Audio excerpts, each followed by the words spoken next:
తెలంగాణలోని ప్రసిద్ధ మేడారం సమ్మక్క సారలమ్మ ఆలయ అభివృద్ధి పనులు శరవేగంగా కొనసాగుతున్నాయి. ఇందులో భాగంగా గ్రానైట్తో గద్దెల విస్తరణ, ఆలయ ఆధునికీకరణ జరుగుతోంది. వనదేవతల మందిరం చుట్టూ మొత్తం 8 ద్వారాలను నిర్మిస్తున్నారు. వీటిలో 3 ప్రవేశ ద్వారాలు, 3 నిష్క్రమణ ద్వారాలున్నాయి. ఈశాన్యం, తూర్పు, ఆగ్నేయం వైపు ప్రవేశ ద్వారాల నిర్మాణం మొదలైంది. భారీ క్రేన్ల సహాయంతో గ్రానైట్ ఆర్చులను ఏర్పాటు చేస్తున్నారు. ఈ ఆర్చులపై ఆదివాసీ సంస్కృతి సంప్రదాయాలను తెలిపే చిహ్నాలను రూపొందిస్తున్నారు. తూర్పు నుండి పశ్చిమానికి వరుసగా సమ్మక్క, సారలమ్మ, పగిడిద్దరాజు, గోవిందరాజుల గద్దెలుంటాయి.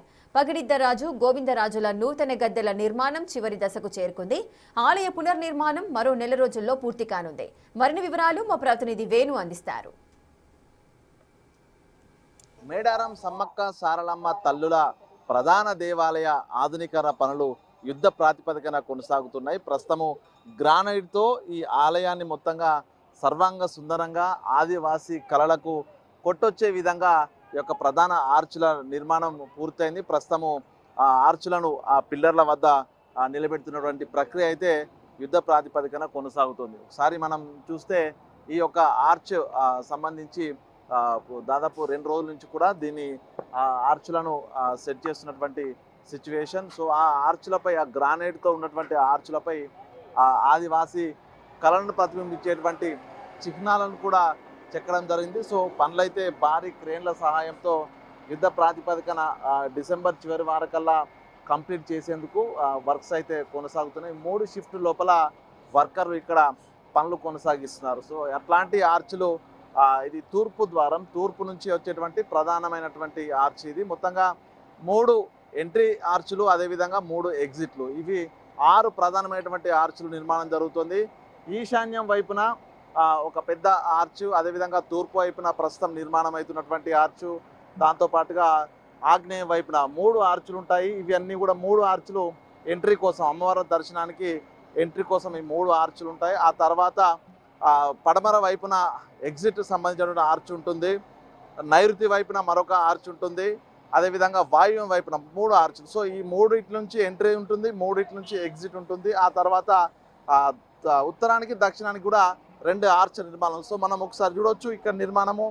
ఈ ప్రధానమైనటువంటి దేవాలయాన్ని కంప్లీట్గా సిమెంట్ కాంక్రీట్తో నిర్మాణం చేశారు. అందులో గ్రానైట్ నిర్మాణాన్ని కూడా ఆ గోడ చుట్టూ ప్రాకారము, ఈ యొక్క దేవాలయాల్లో ప్రాకారం ఏ విధంగా ఉంటుందో ఈ సమ్మక్క సారలమ్మ తల్లుల ప్రాంగణం లోపల ఈ యొక్క ప్రాకారాన్ని కంప్లీట్గా ఒక ప్రత్యేకమైనటువంటి గ్రానైట్తో నిర్మాణం అయితే చేస్తున్నారు.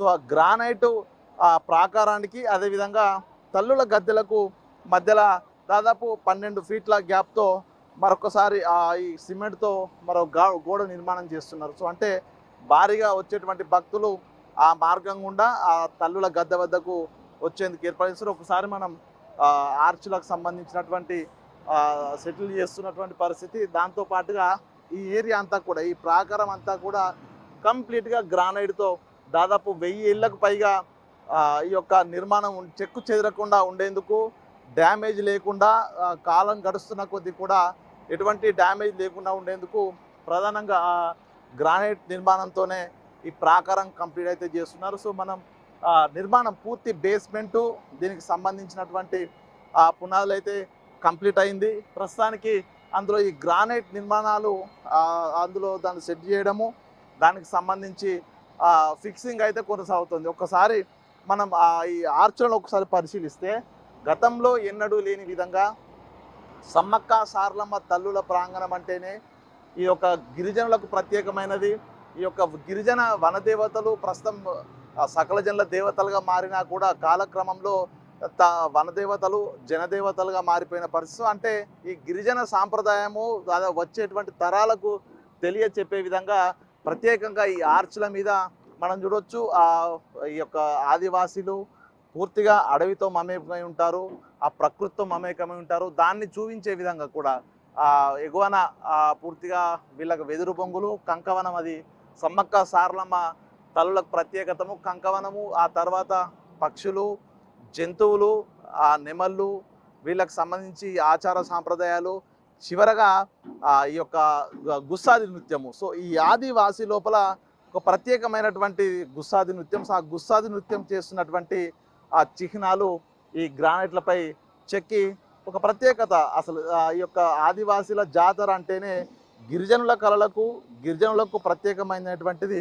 రాబోయేటువంటి వందల తరాలకు ఈ విషయం తెలియచెప్పే విధంగా ఈ గ్రానైట్ నిర్మాణం అయితే కొనసాగుతుంది. ఒకసారి మనం చూడవచ్చు కంప్లీట్గా ఇదంతా ఈశాన్యం నుంచి ఆ నార్త్ వైపుకు. సో ఆ గ్రానైట్ శిలలను ఇదే ప్రాంతంలో రేయింబవళ్ళు పనిచేస్తూ ఆ గ్రానైట్ శిలలన్నింటినీ కూడా ఇక్కడే కటింగ్ జరుగుతుంది, ఇక్కడే ఫినిషింగ్ జరుగుతుంది, ఇక్కడే ఆ వర్కర్లంతా కూడా ఫిక్సింగ్ జరుగుతుంది. అంటే మొత్తంగా వర్క్ అంతా కూడా రా మెటీరియల్ తీసుకొచ్చి కంప్లీట్ వర్క్ మొత్తంగా కూడా ఇదే ప్రాంగణంలో అయితే కొనసాగుతుంది. ఇంకా ప్రత్యేకించి ఈసారి సమ్మక్క సారలమ్మ తల్లుల దర్శించుకున్న తర్వాత తిరిగి మళ్ళీ వ్యతిరేక దిశలో వెళ్ళి గోవిందరాజు పగిడిద్దరాజును దర్శించుకునే పరిస్థితి ఉండేది. సో అట్లాంటి పరిస్థితి రాకుండా ఈసారి మనం ఒకసారి చూస్తే మనం ఈ సమ్మక్క గద్దె భక్తులంతా కూడా సమ్మక్క గద్దెను, సమ్మక్క తల్లిని దర్శించుకుంటారు. సమ్మక్క తల్లిని దర్శించుకొని ఆ వెంటనే దిగువ భాగానికి, పడమర భాగానికి ప్రయాణిస్తే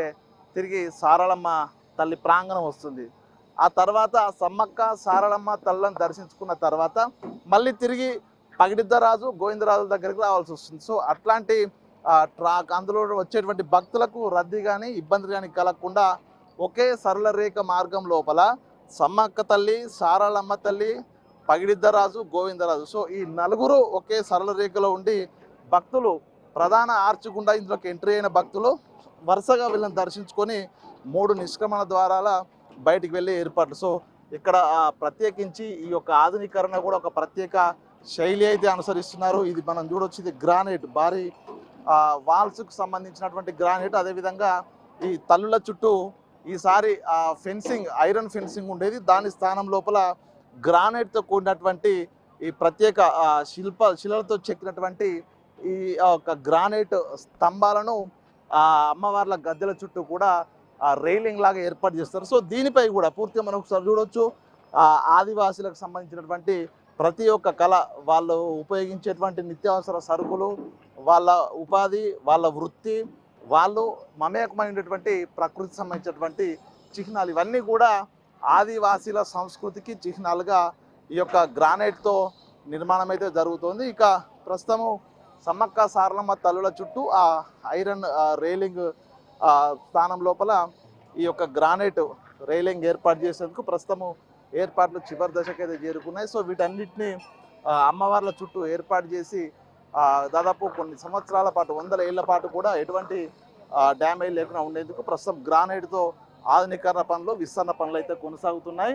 ఇక ప్రత్యేకంగా ఈసారి నిర్మాణం జరుగుతున్నటువంటి పగిడిద్దరాజు, గోవిందరాజు సంబంధించినటువంటి ఆ గద్దెలను మనం ఒకసారి చూడొచ్చు. చివరి దశకు చేరుకున్నాయి వర్క్స్ అన్ని కూడా. సో గత నెల రోజుల క్రితమే మొదలైనటువంటి వర్కులు ఇప్పటి వరకు చివరి దశకు చేరుకున్నాయి. అందులో పగిడిద్దరాజు, గోవిందరాజుల ప్రతిష్ట మాత్రమే పెండింగ్లో ఉంది. సో ప్రస్తుతం ఫినిషింగ్ అయితే జరుగుతుంది. చూడొచ్చు ఒకసారి ఈ యొక్క ఆకృతిని, ప్రత్యేకమైనటువంటి ఆకృతిలో ప్రతి ఒక్క ఈ గ్రానైట్ పిల్లర్ల మీద పూర్తి స్థాయి లోపల ఈ ఆదివాసీలకు సంబంధించినటువంటి ఆ చిహ్నాలు మనం ఒక్కసారి ఇందులో చూద్దాము. సో ఇవన్నీ కూడా నీళ్ళు, అదేవిధంగా కాంతి అంటే సూర్యుడు, ప్రకృతి, అదేవిధంగా భూమి. సో ఇవన్నీ పంచభూతాలతో మమేకైనటువంటి ఈ యొక్క ఆదివాసుల జీవన శైలి ప్రస్తుతం ప్రతి ఈ యొక్క ఈ గద్దెల చుట్టూ ఉన్నటువంటి ఈ యొక్క గ్రానైట్ పిల్లర్లపై చేశారు. చూడొచ్చు ఆక్టోపస్ కానీ, మొసలి, పాములు, అదేవిధంగా బాతులు, సూర్యుడు, ఆదివాసులు దేవునిగా పూజించేటువంటి ఆ సూర్య భగవాన్ తర్వాత వీళ్ళు ప్రతిసారి వీళ్ళ జీవన విధానం ఎవరెవరితో అయితే మమేకమై ఉంటుందో ఆ అన్ని చిహ్నాలన్నీ కూడా ఈ గ్రానైట్తో ఏర్పాటు చేసినటువంటి ఈ పిల్లర్లపై పూర్తిగా చెక్కి ఈ యొక్క సంస్కృతిని ప్రతిబింబించే విధంగా ఈ యొక్క నిర్మాణాలు, ఆధునీకరణ పనులు అయితే కొనసాగుతున్నాయి. మనం చూడవచ్చు ఈ పిట్టలు, చెట్లకు సంబంధించినటువంటి చిహ్నాలు, చెరుకు కానీ, అడవుల్లో ఉండేటువంటి కంకవనాలు, వీళ్ళ దగ్గర పిల్లలు, వీళ్ళ ఇండ్ల చుట్టూ ఉండేటువంటి గోడలు పూర్తిగా వెదురు కర్రలతో వేసిన నిర్మాణాలు, మొత్తంగా అడవిలో ఉండేటువంటి జంతువులు, వీళ్ళు ఉపయోగించేటువంటి చిహ్నాలు, వీళ్ళ వృత్తులకు సంబంధించినటువంటి చిహ్నాలు, మొత్తంగా వీళ్ళు పూజించేటువంటి దేవతలకు సంబంధించి ఒక ప్రత్యేకమైనటువంటి ఈ ఆచారాలు ఉంటాయి. సో మనం ఎక్కడ చూసినా కూడా గుళ్ళ లోపల దేవునికి ఒక రూపం ఉంటుంది, దేవతలకు రూపం ఉంటుంది, విగ్రహారాధన జరుగుతుంది. కానీ సమ్మక్క సారలమ్మ తల్లకు మాత్రము ఎటువంటి రూపం ఉండదు, రూపం లేని దేవతలు, అదేవిధంగా గుడి లేని ఆలయం ఇది. సో ఈ చోట వీళ్ళు పూజించేటువంటి శివలింగం కానీ పూర్తిగా అక్కడ శివుడు 4 చేతులతో కనిపించే శివుడు కానీ గంట దేవతల దగ్గరకు వచ్చినప్పుడు మేలుకొల్పు కోసం చేసిన గంట కానీ ఆ కంకవనం కానీ కింద ఆ కంక బొంగులకు సంబంధించి. సో అంటే అసలు మేడారం జాతర అంటే ఏంటి, వనదేవతలు అంటే ఏంటి అనేది పూర్తిగా తెలిపే విధంగా ఈ యొక్క చిహ్నాలు ఈ యొక్క గ్రానైట్ పై చెక్కి నిర్మాణం అయితే జరుగుతూ ఉన్నాయి. సో ప్రస్తుతం ఈ యొక్క గద్దెల నిర్మాణం అయితే చివరి దశకైతే చేరుకుంది. ఇక ఫినిషింగ్ అయితే కొనసాగుతుంది. ఇక మరికొద్ది రోజుల్లోనే ఇక్కడ గద్దెల పునఃప్రతిష్ఠ అంటే గోవిందరాజు పగిడిద్దరాజులను ప్రతిష్ఠ చేయడం అయితే మరికొద్ది రోజుల్లో పూర్తయ్యే అవకాశం ఉంది. సో మొత్తంగా వర్క్స్ అయితే యుద్ధ ప్రాతిపదికన కొనసాగుతున్నాయి.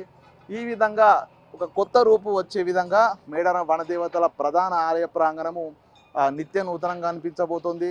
ఆధునికత దానికి జోడించారు. దాదాపు 1000 ఏళ్ల పాటు ఎటువంటి డ్యామేజ్ లేకుండా ఉండేందుకు కంప్లీట్గా గ్రానైట్ మాత్రమే వినియోగిస్తూ ఈ యొక్క వర్క్స్ అయితే కొనసాగుతున్నాయి. సో మొత్తం మిషన్ 100 పేరుతో 100 రోజుల్లోనే ఈ పనిని పూర్తి చేస్తామని చెప్పినటువంటి ప్రభుత్వ యంత్రాంగం, స్థానిక మంత్రి సీతక్క ఆ విధంగా పనులు జరిగే విధంగా అయితే ఎప్పటికప్పుడు అధికారులను పర్యవేక్షిస్తూ పనులను ఎప్పటికప్పుడు సూపర్వైజ్ చేస్తున్న సిచ్యువేషన్. సో ఇట్లాంటి ఒక నిత్యం ఎన్నడూ ఊహించని విధంగా ఈసారి మేడారం మహాజాతర అంగరంగ వైభవంగా నిర్వహించేందుకు ప్రస్తుతము పనులైతే కొనసాగుతున్నాయి. ఇక పునఃప్రతిష్ఠ తర్వాత కూడా మేడారం జాతరకు ఒక ప్రత్యేకమైనటువంటి శోభ రాబోతోంది. ఒక ప్రత్యేకమైనటువంటి అనుభూతి వచ్చే భక్తులకైతే కలగబోతోంది. అనుకున్న విధంగా ప్రభుత్వము దాదాపు 250 కోట్లతో ఈ ఆధునీకరణ పనులు అదేవిధంగా డెవలప్మెంట్ పనులన్నీ కూడా కంప్లీట్ చేసి ఈసారి వచ్చేటువంటి కోట్లాది భక్తులకు ఒక ప్రత్యేకమైనటువంటి అనుభూతి కలిగే విధంగా వచ్చే భక్తులకు కూడా ఈ విధంగా సరళరేఖ మార్గం లోపల అమ్మవార్ల గద్దెలు, పగిడిద్దరాజు, గోవిందరాజు గద్దెలు ఏర్పాటు చేయడంతో వరుసగా దర్శనం చేసుకొని సునాయాసంగా ఇక్కడ ఎటువంటి ఇబ్బంది లేకుండా తొక్కిసడ జరగకుండా ఈ 3 నిష్క్రమణ ద్వారాల గుండా బయటికి వెళ్ళే విధంగా ప్రస్తుతం ఏర్పాట్లు కొనసాగుతున్నాయి. ఇక మరి కొద్ది రోజుల్లోనే కొత్త రూపు ఈ యొక్క మేడారం ప్రధాన దేవాలయం సంతరించుకోవచ్చు. సో ఇది ఇప్పటి వరకు మేడారం వనదేవతల వద్ద జరుగుతున్నటువంటి ఆధునీకరణ పనులకు సంబంధించిన అప్డేట్. వీడియో జర్నలిస్ట్ సంతోష్తో వేణు బిగ్ టీవీ మేడారం.